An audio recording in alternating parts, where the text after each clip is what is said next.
Hello everyone, welcome back to Lucid Study.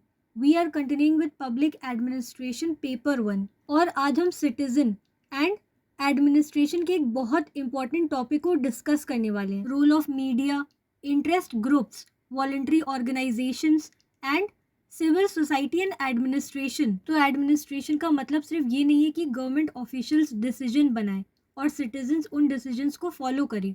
Modern democratic state में administration citizens के साथ, citizens के लिए और इंक्रीजिंगली सिटीजन्स के थ्रू काम करता है. और इसी पॉइंट से एक इम्पॉर्टेंट क्वेश्चन अराइज होता है कि क्या ऑर्डिनरी सिटीजन्स एडमिनिस्ट्रेशन को इन्फ्लुएंस कर सकते हैं. सिटीजन्स डायरेक्टली गवर्नमेंट ऑफिस में डिसीजन मेकिंग टेबल पर नहीं बैठे होते, लेकिन वो newspapers, television, social media, professional associations, NGOs, voluntary organisations, pressure groups और सिविल सोसाइटी मूवमेंट्स के थ्रू गवर्नेंस को इन्फ्लुएंस कर सकते हैं. इसीलिए ये इंस्टीट्यूशंस सिटीजन और एडमिनिस्ट्रेशन के बीच एक इम्पॉर्टेंट लिंक का काम करते हैं, प्रशासन को नागरिकों से जोड़ते हैं.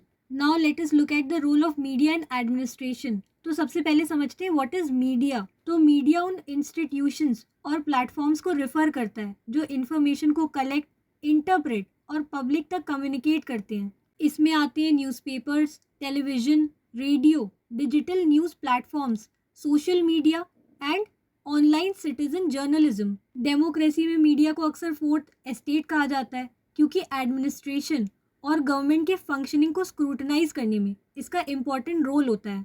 इंडिया के कॉन्स्टिट्यूशन में एक्सप्लिसिटली राइट टू प्रेस नाम से कोई सेपरेट राइट मेंशन नहीं है, लेकिन फ्रीडम ऑफ प्रेस को article 19 clause 1 sub clause A that is freedom of speech and expression का पार्ट माना गया है.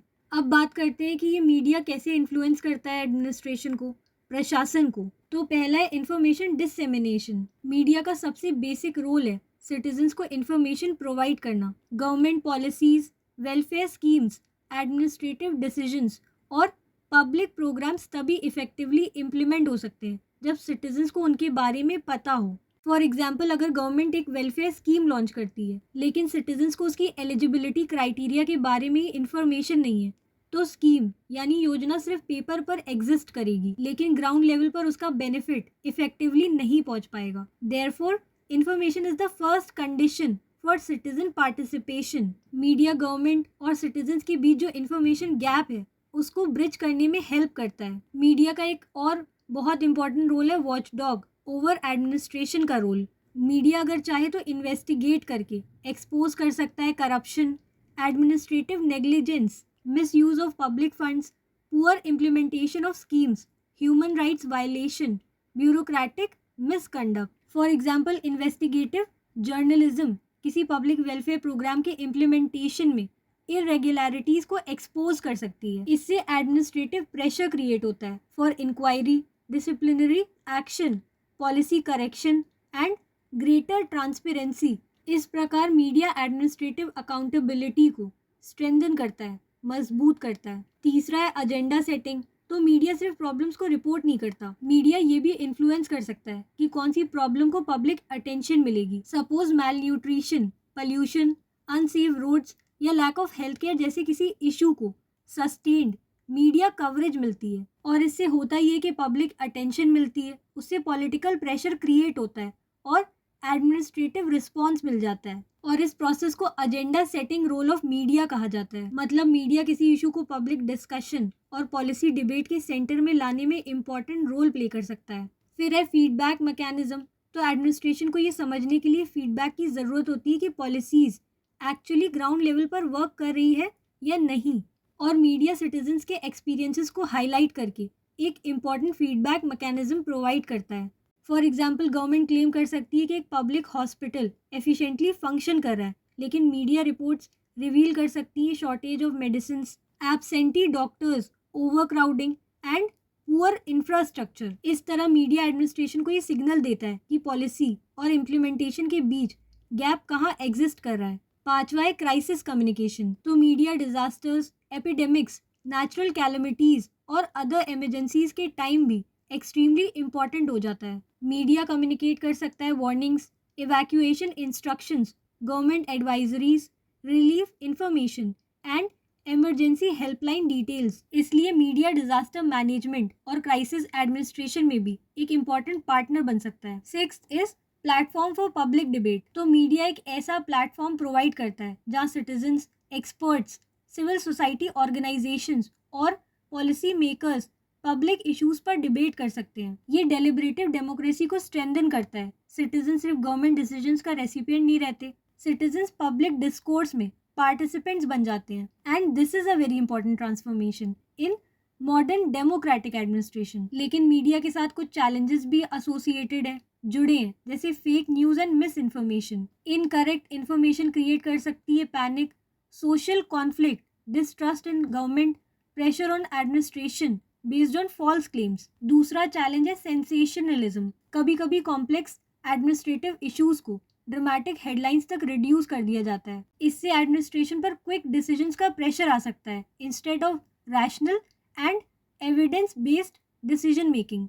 फिर एक चुनौती है ट्रायल बाय मीडिया। तो मीडिया इन्वेस्टिगेशंस कभी कभी प्री मेच्योर जजमेंट्स में कन्वर्ट हो सकती है, इवन बिफोर प्रॉपर लीगल या एडमिनिस्ट्रेटिव प्रोसेसेस कंप्लीट हो। Then there is another challenge which is commercialisation. Commercial interest भी इन्फ्लुएंस कर सकते हैं कि क्या रिपोर्ट किया जा रहा है और किस मैनर में रिपोर्ट किया जा रहा है। Therefore media versus administration ideal relationship नहीं होना चाहिए, rather it should be independent media plus accountable administration, तब बनेगा बेटर गवर्नेंस। अब बात करते हैं रोल ऑफ इंटरेस्ट ग्रुप्स के बारे में। तो इंटरेस्ट ग्रुप्स ऐसे ऑर्गेनाइज्ड ग्रुप्स होते हैं जो पब्लिक पॉलिसी और एडमिनिस्ट्रेटिव डिसीजंस को इन्फ्लुएंस करने की कोशिश करते हैं, जनरली अपने मेंबर्स या किसी पर्टिकुलर कॉज के इंटरेस्ट में। Examples include trade associations, farmers organisations, labour unions, professional associations, business associations, teachers organisations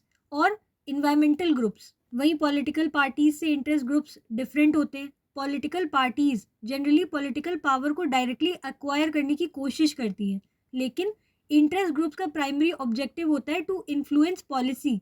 now let us talk about role of interest groups in administration. तो पहला है रिप्रेजेंटेशन ऑफ इंटरेस्ट। तो modern society extremely diverse है, different groups की different needs होती है। For example एक farmers organisation issues raise कर सकती है related to agricultural prices, irrigation, subsidies और crop insurance. Similarly teachers association issues raise कर सकती है related to recruitment, salaries, working conditions. और इस तरह इंटरेस्ट ग्रुप्स एडमिनिस्ट्रेशन को सेक्टर स्पेसिफिक डिमांड्स समझने में हेल्प करते हैं। Second role is policy inputs. तो इंटरेस्ट ग्रुप्स के पास अक्सर स्पेशलाइज्ड नॉलेज और एक्सपर्टीज होती है। फॉर एग्जाम्पल प्रोफेशनल बॉडीज के पास टेक्निकल एक्सपर्टीज हो सकती है जो गवर्नमेंट डिपार्टमेंट्स के पास इंटरनली अवेलेबल ना हो। ये ऑर्गेनाइजेशंस प्रोवाइड कर सकती हैं policy suggestions, research, technical information, field level feedback. और इस प्रकार interest groups evidence based policy making में कंट्रीब्यूशन दे सकते हैं। तीसरा रोल है प्रेशर ऑन एडमिनिस्ट्रेशन। तो इंटरेस्ट ग्रुप्स गवर्नमेंट डिसीजंस को इन्फ्लुएंस करने के लिए डिफरेंट मेथड्स यूज कर सकते हैं, जैसे पेटिशंस फाइल करना, consultations, representations, public campaigns, negotiations and peaceful protest के थ्रू। और इसी वजह से इन्हें अक्सर प्रेशर ग्रुप्स भी कहा जाता है, जब इनका प्राइमरी स्ट्रैटेजी गवर्नमेंट को इन्फ्लुएंस करना होता है। चौथा रोल है प्रोटेक्शन ऑफ ग्रुप इंटरेस्ट। तो इंटरेस्ट ग्रुप्स इंश्योर करते हैं कि पर्टिकुलर सेक्शंस के कंसर्न्स कंप्लीटली पब्लिक पॉलिसी से डिसअपेयर ना हो जाए।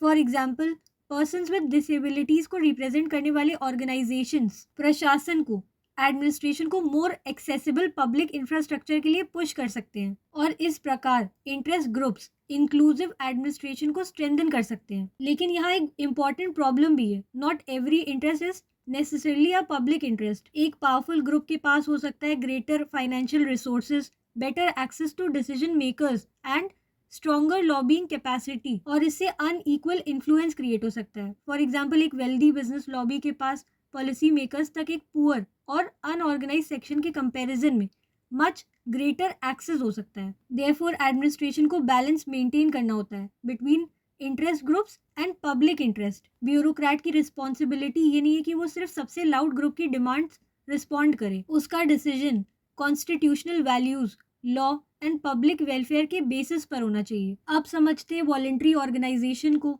तो वॉलंटरी ऑर्गेनाइजेशंस ऐसी ऑर्गेनाइजेशंस होती हैं ऐसे संगठन होते हैं जो इंडिविजुअल्स वॉलंटरी फॉर्म करते हैं with the objective of pursuing social, economic, cultural, humanitarian and developmental objectives. ये काम कर सकती है in areas such as education, health care, poverty reduction, rural development, women's empowerment, environmental protection and disaster relief. ये broadly third sector का important component है और हम ब्रॉडली 3 सेक्टर समझ सकते हैं। गवर्नमेंट पहला सेक्टर है, मार्केट दूसरा सेक्टर और वॉलंटरी नॉन प्रॉफिट सेक्टर तीसरा सेक्टर है। Now let us look at role of voluntary organisations in administration. तो पहला है सर्विस डिलीवरी। तो वॉलंटरी ऑर्गेनाइजेशंस गवर्नमेंट एफर्ट्स को सप्लीमेंट कर सकती हैं, स्पेशली उन एरियाज में जहां एडमिनिस्ट्रेटिव कैपेसिटी लिमिटेड हो सकती है। ये काम कर सकती है in education, health care, sanitation, skill development, livelihood generation और इस प्रकार ये गवर्नमेंट पॉलिसीज को ग्राउंड लेवल आउटकम्स में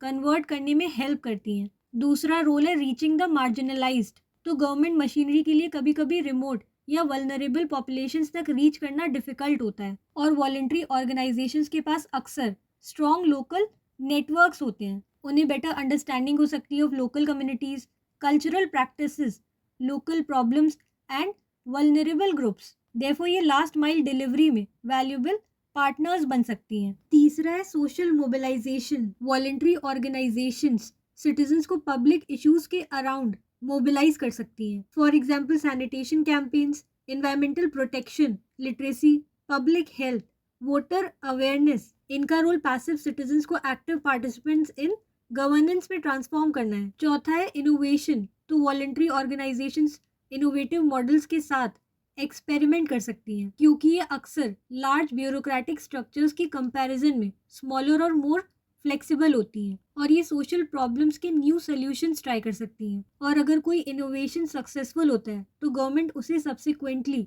अडॉप्ट भी कर सकती है। Thus civil society experimentation helps in administrative learning and also in policy innovation. पांचवा है मॉनिटरिंग गवर्नमेंट प्रोग्राम्स। तो वॉलंटरी ऑर्गेनाइजेशंस गवर्नमेंट प्रोग्राम्स के इम्प्लीमेंटेशन को मॉनिटर भी कर सकती हैं। ये आइडेंटिफाई कर सकती है exclusion, corruption, poor service delivery, implementation gaps. Thus ये सोशल अकाउंटेबिलिटी का इम्पोर्टेंट मैकेनिज्म बन सकती हैं। अब हम आते हैं एक ब्रॉडर कॉन्सेप्ट पर जो कि है सिविल सोसाइटी। तो सिविल सोसाइटी ब्रॉडली उस sphere of voluntary collective action को रिफर करता है जो इंडिविजुअल, स्टेट और मार्केट के बीच एग्जिस्ट करता है। इसमें इंक्लूड हो सकते हैं NGOs, voluntary organisations, community groups, professional associations, social movements, advocacy organisations and citizen groups. Therefore civil society का कॉन्सेप्ट एक इंडिविजुअल एनजीओ से ब्रॉडर है।